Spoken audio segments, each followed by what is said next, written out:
present is something that I've been trying to think through for some time now.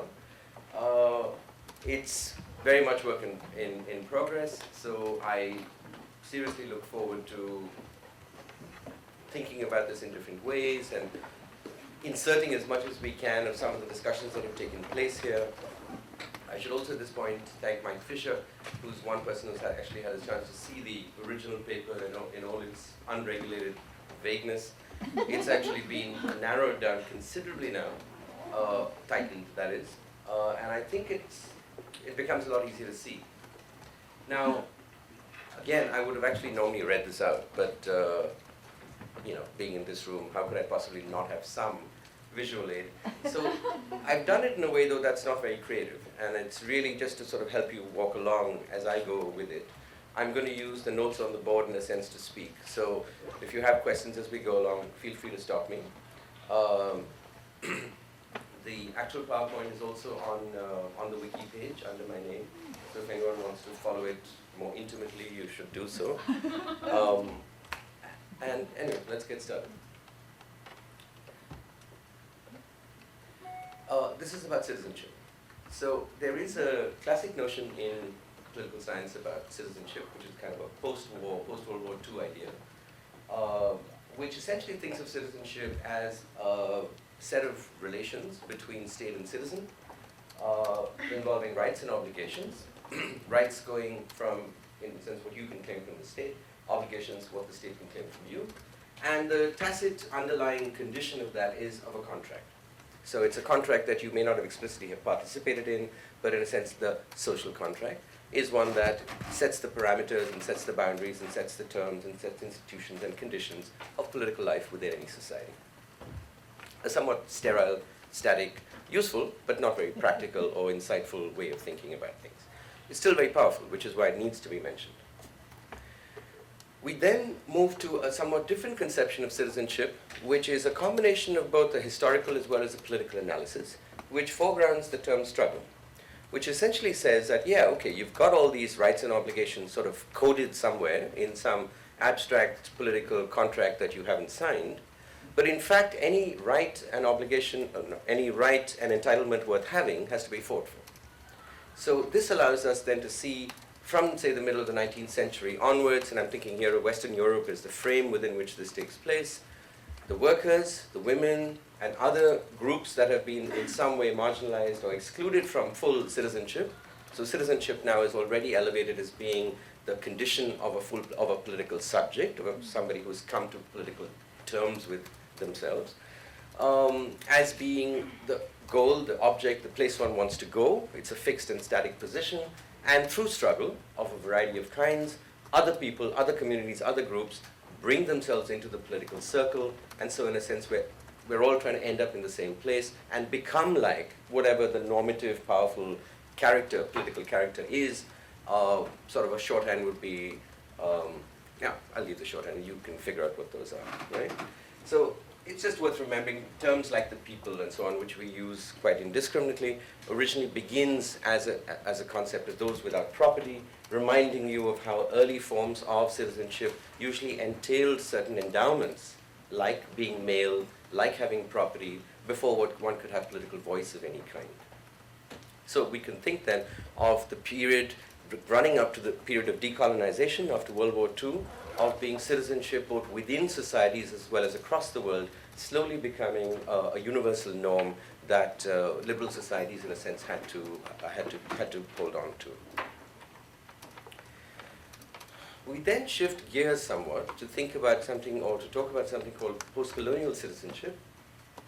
In some ways, it's associated with Partha Chatterjee most recently, which defines societies in a slightly different way than this European norm that the earlier parts of this story, the first two slides in a sense, covered. He describes a situation where, in a sense, the two components, if you will, of post-colonial societies are comprised of an inner circle, a more powerful entity called civil society, which in fact looks like the civil society of that Western norm, where the people within that zone have the rights and obligations and duties and entitlements of citizens anywhere. So clearly a series of entitlements are built into the boundary that separate civil society from this other category that he introduces, and that's become quite a useful way for a number of people to think, called political society. So political society, in a sense, isn't as much, is a category that's, in a sense, produced by history, produced by migration, produced by the conditions that produced post-coloniality, which is countries that, in a sense, were invented overnight, producing in their wake a whole range of people of different conditions, backgrounds, identities, who were left as the margins or the sort of the jetsam of these huge historic moments in which they had no say, no part, and are slowly seeking voice of one kind or the other. Their form of seeking voice, though, is unusual. We don't have struggle as the primary means by which they get included in the center.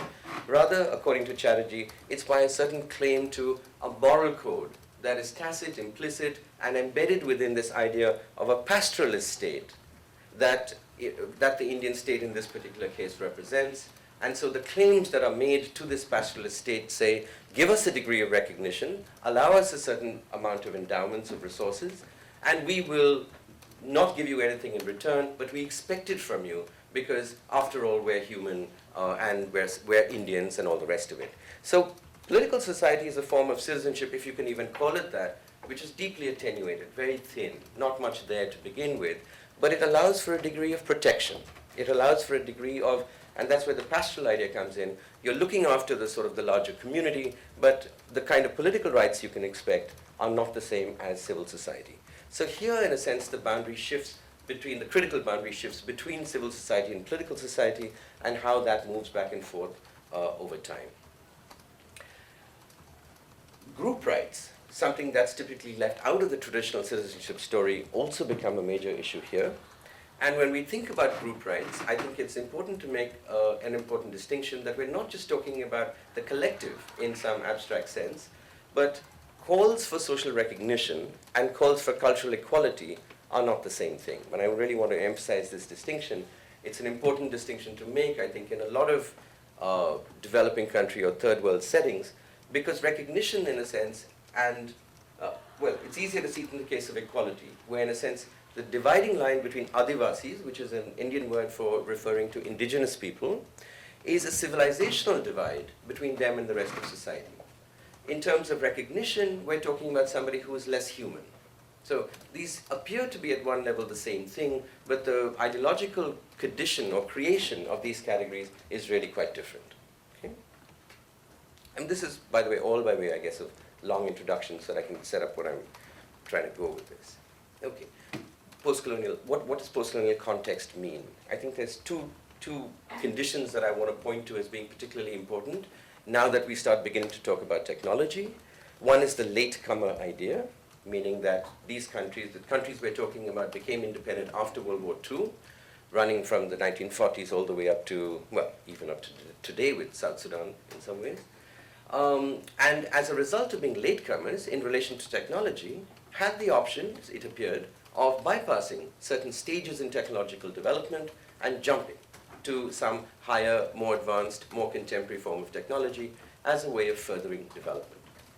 The second is state-led. It was understood for the most part that the state was be the critical actor in the generation of this technology because it was the only entity large enough and endowed enough to actually make something happen on the scale that needed to be done.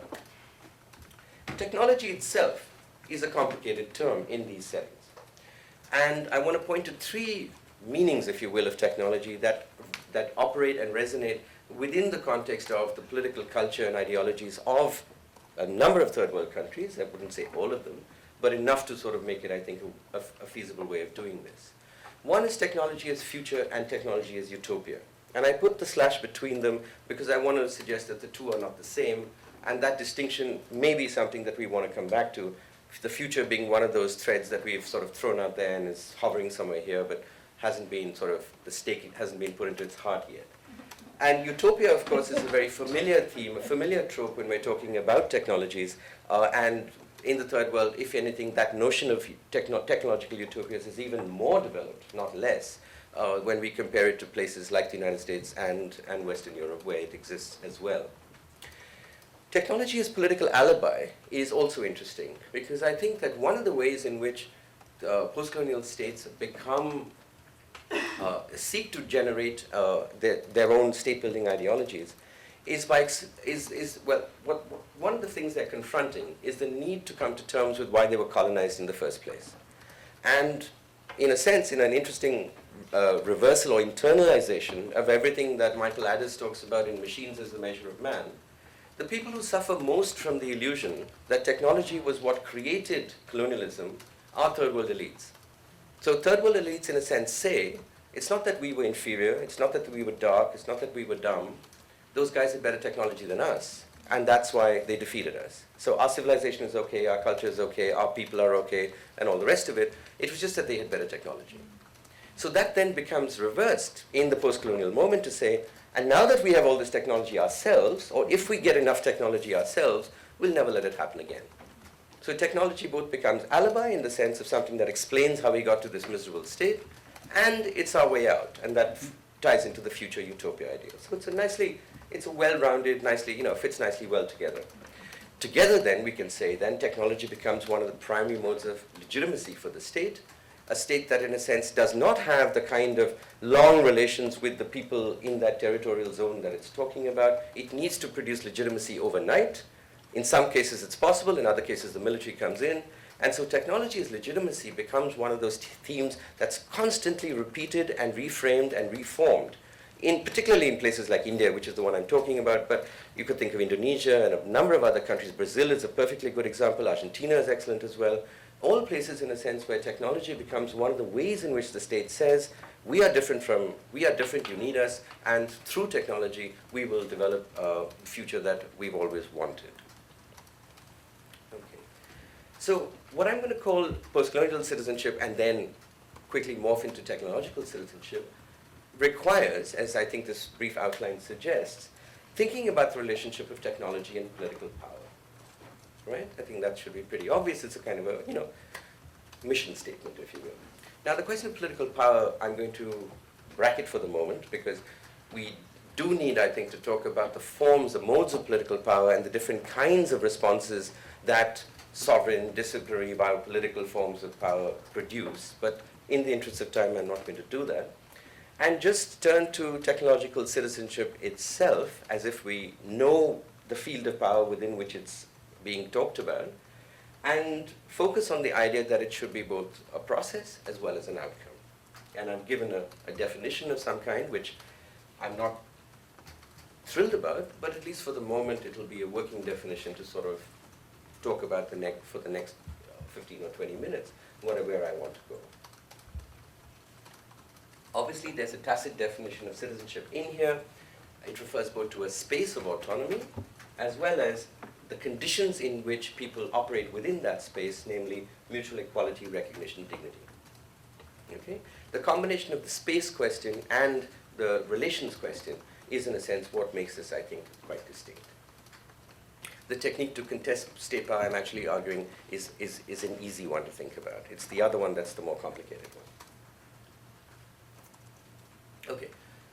To help me through this, I turn to somebody who is not particularly fashionable anymore, Hannah Arendt, but who... She's very fashionable. She's clearly fashionable in fields where, well, she isn't fashionable in political science anymore. She seems to have been, big one? She had her moment. She was a public intellectual of the 50s and 60s, so, a lot of people knew who she was. Big one? Political science? Yeah, political science too. Anyway. Yeah. within liberal political science, I think there's no question. She's always been important. Yeah. Anyway, this raises a different question, right? So, when did she write this book? 1958. The only book in which she sort of takes on technology in a kind of more explicit way, though, as we'll see, not really that explicit. It's obviously in the context of the Cold War, where Sputnik has just gone off. The US is sort of defining itself around technology again. And we're in a society where, think now of Mad Men and other sorts of TV movies, where in a sense the moment of mass consumerism in the United States is well underway. It's a society that seems to be spilling over its edges with abundance. The abundance question is important because someone like Arendt draws so much on the Greeks, where in a sense it's only a slave society that allows abundance of the kind that permits the kind of politics of the Greek democracy. So here we seem to have a situation, thanks to technology, where abundance is permitted. We may have the possibility of a good society a la the Greeks, but without the slaves. And that's the nice part of it. But also where technological society is dystopia, right? And we have to think now of the long range of people writing in the United States and elsewhere who see in this ever-expanding moment of technological societies something that produces the effect on the human being of one that, in a sense, strips them of pretty much everything that makes them human. So that's the broad context within which she's writing. And in a sense, these are the people, these are her interlocutors, people, in a sense, in the state, on Madison Avenue, and in the academy. And here, one of the key terms or ideas that she comes up in this book is the notion of homo faber, or man as the tool maker. Okay, so she begins then, or I begin by, in a sense, characterizing what she describes as the field, political field on which she's working. The terms on which, the conditions under which this kind of technological society that she is imagining exists starts from two critical ideas. One is the notion of presence, and the second is the notion of transformation of the intangible. So what she's saying, if to put it in a slightly different kind of way, is that she's rejecting completely the idea that freedom is related to sovereignty, as in the sovereign freedom kind of lock, which is common for a whole number of political theorists at this time. She rejects that completely by saying the only possibility of freedom is in the absence of sovereignty, meaning we have to be in a society already. It's our relations with others that permit a condition of freedom, which is where she wants to go with this. And second, the transformation of the intangible is, in a sense, the statement about technology, or action, a form of making with others and with nature, is what produces the society that is going to be the. We're still setting up, these are the preconditions of the kind of place that she's going about. The space of appearances is the term she uses for the public sphere, producing two kind of starting points. One is permanence, and the other is plurality. Okay? Permanence is the idea that what one builds for multiple generations, and the kinds of objects that we make are made in the company of others, with others. Plurality is a society marked by distinction and equality. Equality is the political relation between somebody, but people are not the same. People are different, and that has to be, it's important to recognize that. What she then calls the emergence of the modern, what I call the emergence of the modern political subject, allows then the reality, so in the course of dealing with others, in the course of making society, we get a sense of who we are as people and the reality of the surrounding world. Two terms that have long been associated with her way of thinking, action and speech, working together to produce permanence while recognizing plurality. So action is not just action in some abstract kind of way. It's obviously what we're describing is a mode of interaction with others, with a certain set of political terms and conditions built into it, requiring common action by a group of people working collectively through modes of language, speech, and communication, which allow for a common purpose to be articulated. What are the frustrations then of action? 3, unpredictability, irreversibility, and anonymity. So the unpredictability of outcomes is, in a sense, what we would now call uncertainty, right? So the fact that when people get together to build things, when they're creating this political society, we never know where it's going to go. We never know what the future is going to bring. So inherently, uncertainty and unpredictability are part of the conditions under which we work, under which we fabricate. Irreversibility. Once these things are made, there's a certain constraining of options, set of limits that can be put on what we are going to do, and we have to confront that as well. Anonymity will leave for now. It's not critical to where we're going to go. So, now this is where, in a sense, all of this is sort of setting the whole problem up. So Arendt says, under these conditions, what kind of politics are we going to produce? What kind of norms are going to come out of this? What kind of values are possible? So she says, unpredictability produces the possibility of promises. So because we don't know what the future is like, we bind each other. We tie each other together by saying things that we're all collectively involved in this together. These are the commitments we make to each other so that in the next generation, in time t+1, we still are tied by these same terms and conditions that we started with. So promises then becomes the kind of political value that she sees even though there are these uncertainties of the past, even though we have this problem of irreversibility, we are still able to produce a human society which is a good society to live in. And here she's, of course, speaking directly to the sort of technological dystopia sorts of people, saying that, yes, I accept that there may be problems that come about because of certain technologies, but remember, there are values as well that are possible, the promises being one of them, and I give you the little quote, which spells it out a bit more, and the other is forgiveness. So forgiveness then also becomes the kind of political quality norm that may emerge from this idea, from this particular form of interaction, because with irreversibility and the likelihood and the not just likelihood, the almost necessity of making mistakes somewhere along the way, we need to have a system which has built into it the possibility of being forgiven for what you've done, because otherwise no attempt at imagining the future is ever going to be possible. So this is really a kind of an exercise, almost a mental exercise in some sense, which says, under these sorts of conditions, can we imagine a political society which is going to be a good one to live in? And she says, yeah, well, here are two kinds of conditions that may emerge, promises and forgiveness, and therefore it's not impossible that even under the conditions of modern technological society, a good society may come out of it at the other end. I mean, you can hear the kind of overlay of the Greek vision, in a sense, very much present, I think, in these sorts of formulations of the problem. But still, I think it's of some value. Obviously, also the kind of Judeo-Christian overtones to this are, I think, pretty obvious. But what in her story, which is sort of, and when you get to this, it's 200 pages into this. What seems surprising is that the conditions that she wants to talk about, the good conditions that she wants to talk about, are not at all accompanied by any sense of what may go wrong, of any sense of the possibilities of failure, which after all are equally plausible, right? I mean, why should it be just promises and forgiveness? Why not all the bad stuff as well? And so, not taking into account prior conditions of inequality and injustice, not taking into account the possibility of distrust, betrayal, and insecurity, equally being products of this society, seems to me a rather odd and, particularly and sort of inadequate way of thinking through the problem. And so we just recognize that and saying, okay, this is not a very good place to end. So where should we end? Well, now, I do think there's something of value here. And I think the question of value comes in this notion of process, which I want to sort of say something more about by giving you the examples of two small cases drawn from the Indian context, where in a sense the notion of process allows for the possibility of what I earlier defined as technological citizenship.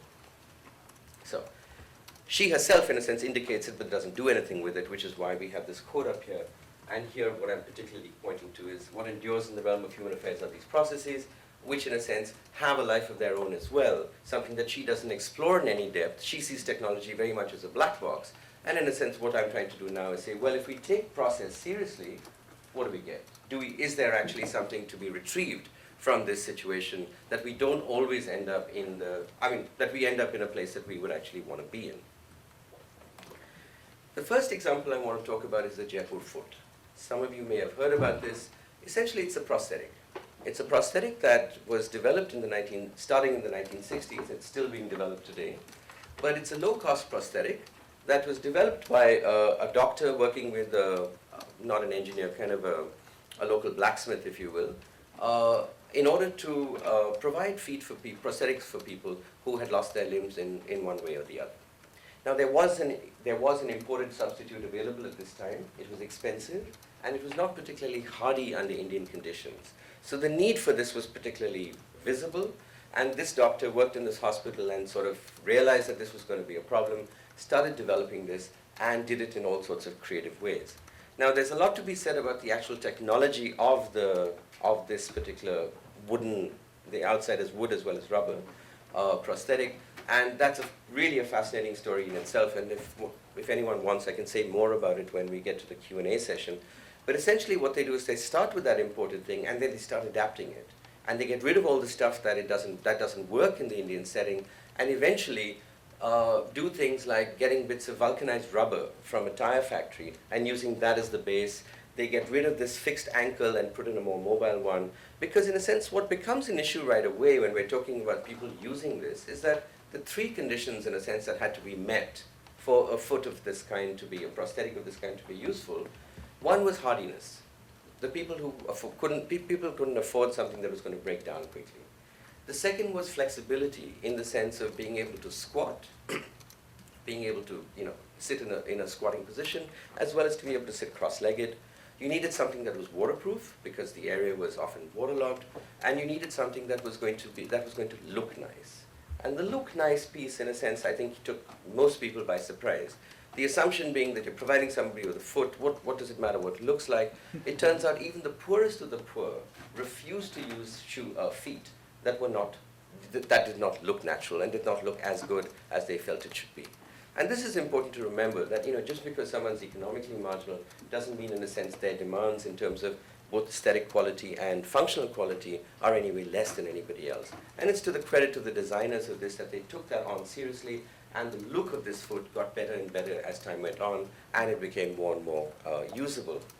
The initial shoe didn't have toes separated. As a result, people couldn't use sandals or slippers as they were wearing them, so that was added in later. The foot became a lot lighter, and on and on and on.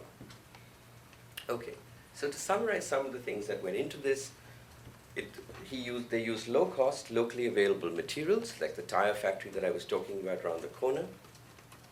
Pre-existing inputs were then modified as a result of the needs of the particular users. And the process that they essentially implied took about 3.5 years to get the first working model, and then it continued to be improved on ever since then. You had trial, error, learning, adapting, enormous amounts of feedback and discussion and participation by the eventual users, allowing this to become, as time went on, a much more robust and effective prosthetic than it was originally. So to focus on the process terms, we've got trial, error, learning, adaptation, feedback, local needs, which I've just mentioned, aesthetics, and ultimately universal access. These prosthetics were given away free. Okay. Any questions just on the Jaipur foot? Anything that? How many people have heard about this? Okay, quite a fair amount. Yeah. Everyone who's been to India knows. Okay, I can say more about it later. Okay. The second example that I want to talk about is the right to information movement. Now, this was a movement, a grassroots movement that began in the state of Rajasthan, in the northwest part of the country, which began through a non-governmental organization which was trying to work with farmers who lived in a particular village to find out when their payments, which were guaranteed by the government, were going to reach them. Now, these payments, which essentially you could call them welfare payments or entitlement payments, had traditionally been under the control of local government authorities. So the government in the capital of the state in Jaipur would release them, and the money would, as it got closer and closer to the final person who would get it, got slower and slower and slower, and eventually often would never reach. So as a way of trying to help the people who were, in a sense, being deprived of their legitimate allowance, the leaders of this particular movement, of this NGO, started putting pressure on the government chain all the way up to sort of say, where's the money, why can't we get it? Speaking for these farmers, in effect.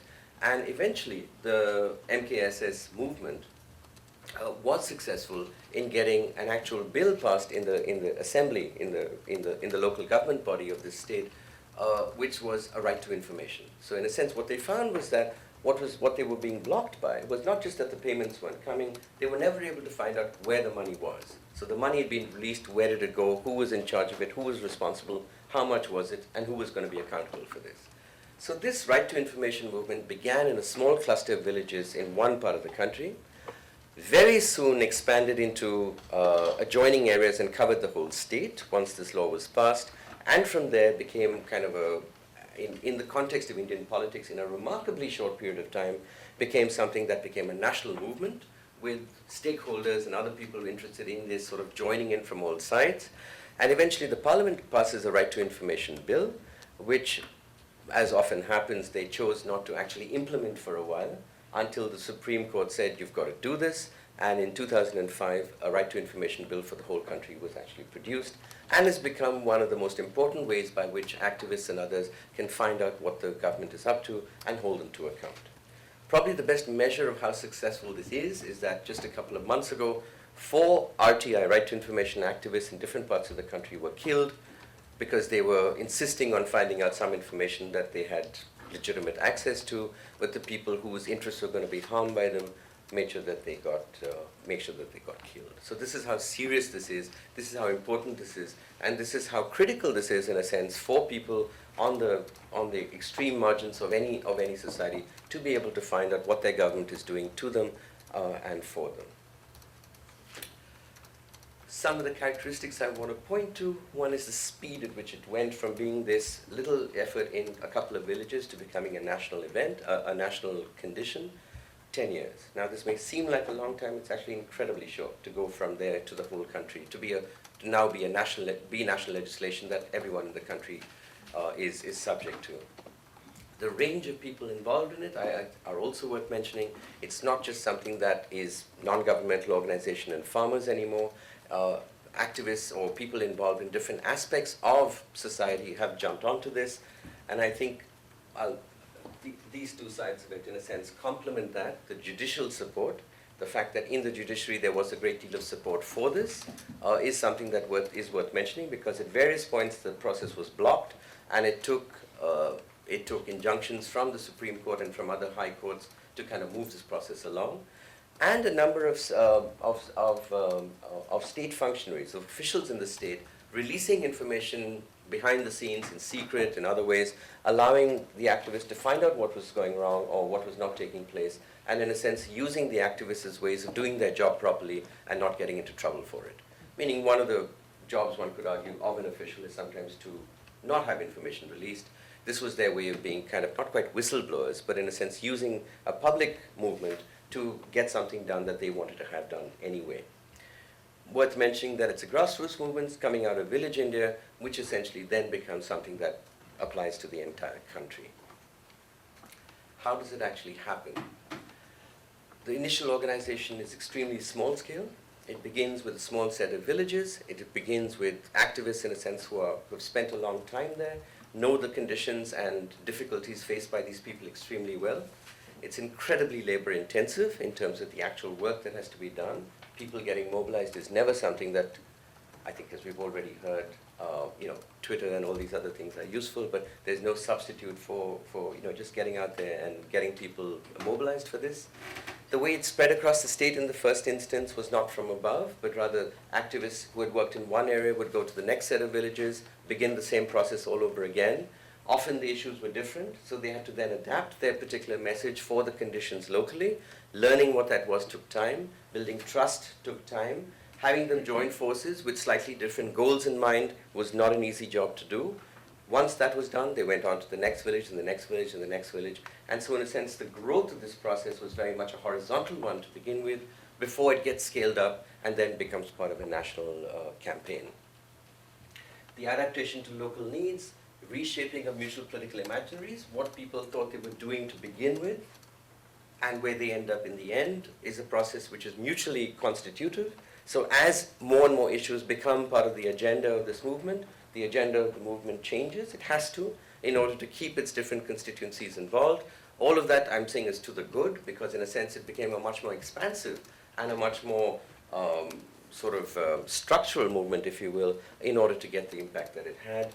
And the constant process by which the people leading this movement, in a sense, reflected on, learned, and then sort of changed their way of operating as they got bigger and as they got more influential, is, I think, an absolutely critical process in this whole story. Okay, let's put these two together.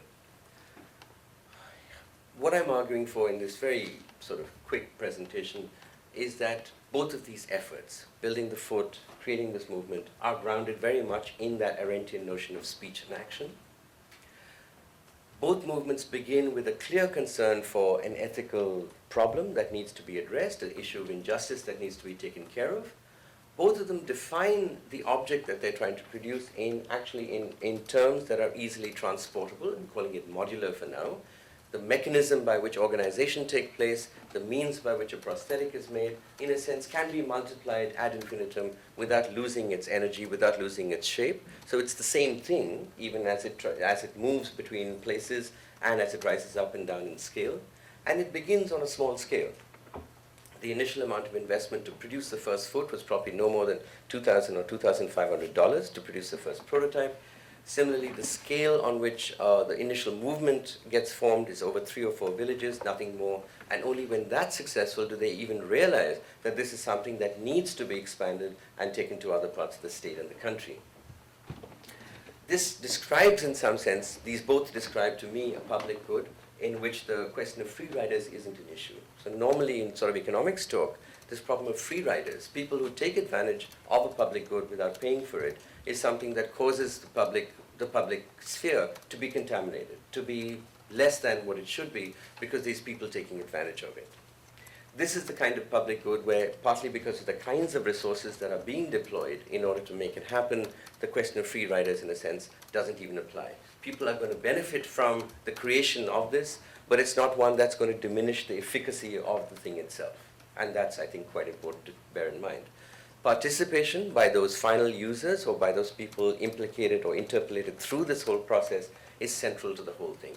The reflexiveness, the iterations of it, all of this make it not just an elite top-down process or where one set of people, in a sense, is deciding for everybody else what they should do. The process, the time, the length it takes, and the kind of consultations that take place make sure that there's this, what I called earlier, this mutuality of participation and outcome taking place all the time. And I think it doesn't take much to realize how rare something like that is, that degree of involvement by those final users in a process, in an organizational or technological process, is not an easy one. I had to call it open source in terms of the kind of means and of the technologies, in a sense, that are being used here. They're transparent and unpatented. Again, a process issue that I'm trying to focus on. This isn't something that's trying to be commercially viable. It doesn't have the goal of making profits or anything like that. The ethical and the justice goals, in a sense, come front and center, allowing then for a mode for this particular black box to be unpacked without any problem, because that is a condition of its success. Precisely because it can be transparent, it can be open source, is one reason why it works. And finally, low capital cost, high labor cost, reflecting, if you will, the kind of the balance of endowment in the Indian context. To continue with this notion of the commonalities between the two, these started from the margins, village India in both cases, non-elite processes. Clearly there are so-called elites in the NGO, the non-governmental organizations, and the people who actually, the initial doctors who lead this effort, but in a sense they're so closely identified with the projects that they're engaged with that I think it's easier to call them non-elite than anything else. The sense of injustice that produces these movements in the first place, I think is quite critical. And this is where I think it's also important if we think of this question of process. It's very easy, I think, sometimes to think of equality and openness and participation as somehow implying that, since all people can do all things. And I think if you look carefully at this, there was some critical people, lawyers and fabricators, in the case of the shoe, the blacksmith guy, in a sense, who was really critical to the whole process of making this work. No one else could do what he did. And in a sense, I'm not trying to take away, in a sense, the set of skills that these particular people bring to the table, but it's in a condition which recognizes their difference, but it works in a system which is non-hierarchical, in a sense where decisions are not made in a top-down process. So process-centric, and these are the words, in a sense, the key words that one might want to use. Words like tinkering, I think, are really quite critical in a process like this, and those are the ones. The other ones are kind of, pretty obvious, but those are the ones to, I think, hold on to. And so, in a sense, here, this is what I'm describing then as, these are the conditions, if you will, of technological citizenship. But, okay, these are some of the, I think, obvious limits of this kind of way of thinking. The limits of scale. Small scale might be a good place to start. It's not always a good place to end. So sometimes we're going to have to come to terms with the fact that these kinds of conditions that produce these kinds of technologies or outcomes that I'm arguing are produce that condition called technological citizenship may not be portable, may not be able to move from place to place, may be produced under conditions that are incredibly specific. may involve the expertise of individuals in a sense who can't be replicated, simply may not be able to be scaled up from a village to a district, from a district to a state, and from the state to the whole country. So in a sense, built into, I mean, I've given you examples in a sense where some degree of scaling up was actually possible. But I think that as we put this in a more abstract or general sort of way, I think we have to be absolutely clear about the fact that under probably most conditions, the kinds of examples that I'm describing as being good examples of technological citizenship will not have the kind of purchase that we would want, which are going to be extendable to a scale, to a location, to a site beyond which the places where they originated in. The limits of resources. Again, we're talking about two technologies which happen to be viable because of the degree of labor that was needed and could bypass the problem of capital costs. That's only going to be true under certain circumstances, and we've just got to, that has to be recognized. Institutional reproduction, I mean, I glossed over this, but I'm trying to reiterate the point of you can have a right to information movement in one set of villages. Going to the next set of villages is incredibly difficult to do. You may need to change all kinds of things, and it just may not be possible. The conditions may be different, the power structure may be different, the language may be different, the people leading this may be burnt out. I mean, there can be 100 reasons why, in a sense, these things are not reproducible or not extendable or not portable. And so institutional reproduction it's easy to see when they work. I think it's far more easy to see when it doesn't. And this might well be the story that's far more common in most cases of social mobilization around organizational technologies and organization in most parts of the world. And finally, the question of the boundaries of the public. And what I mean by that are the kind of people that are implicated in this, the people that are involved in this.